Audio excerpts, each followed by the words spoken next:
Dans certains secteurs, nous sommes passés de l'autosuffisance à la dépendance envers l'importation.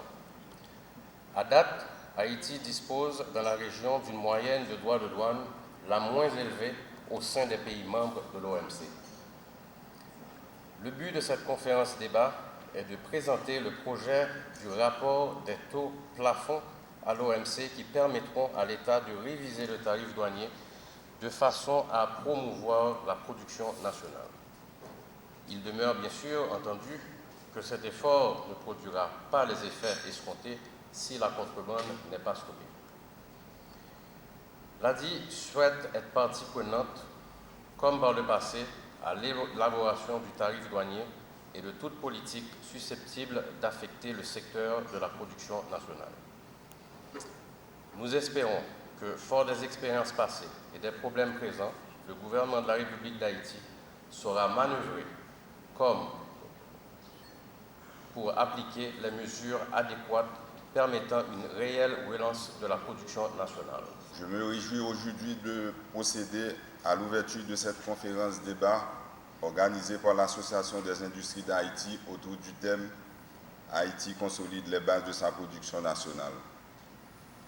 Cette initiative entre dans la ligne droite de la feuille de route qui m'a été assignée par le chef du gouvernement.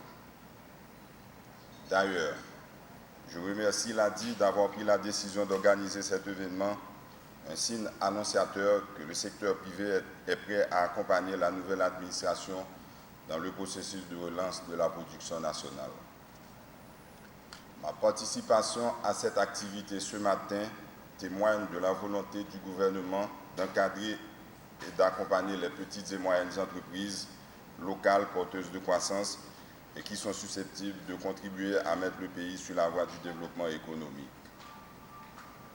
Elle participe également de la volonté de créer un climat propice aux affaires. Point n'est besoin de vous rappeler que le Premier ministre a mis l'accent dans son énoncé de politique générale sur les objectifs de croissance et d'investissement majeurs pouvant aider au redressement économique et l'établissement d'un climat favorable aux investissements productifs et générateurs d'emplois durables.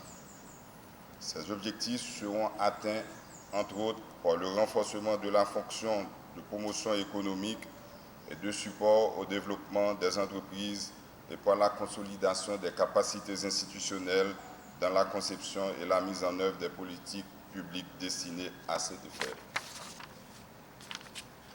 C'est dans cette optique que je participe avec vous au lancement de cette série de conférences débats sur le processus de renégociation de la liste des concessions tarifaires d'Haïti à l'Organisation mondiale du commerce. Je veux croire que d'autres problématiques ayant rapport aux normes de contrebande et de l'organisation du travail en trois temps seront également débattues lors des prochains débats. Entre autres, je me réjouis que le dossier de renégociation de la liste de concessions tarifaires d'Haïti à l'OMC soit en passe d'être finalisé. Une fois le processus terminé, je fonde à espérer que notre pays aura plus de marge de manœuvre pour protéger les secteurs stratégiques de l'économie haïtienne. Ces nouveaux engagements qui découleront de ce processus constitueront des garanties pour les investissements étrangers et la production et la protection de la production nationale. Aussi, la liste actuelle de concessions tarifaires concernant le commerce des marchandises nous offre-t-elle des taux consolidés à un niveau très faible par rapport aux pays en développement et aux pays moins avancés membres de l'OMC. Cela crée une libéralisation excessive par laquelle la production nationale est dûment affectée et l'investissement dans des branches de production vers le marché national s'est fait rare.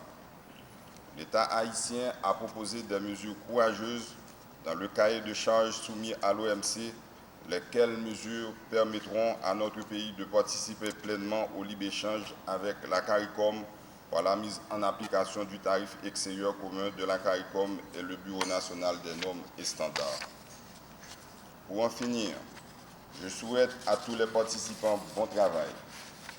J'espère que les contenus des travaux de cette conférence débat aideront à renforcer les réformes structurelles entamées en apportant des éléments novateurs qui compléteront le travail de modernisation d'organisation du secteur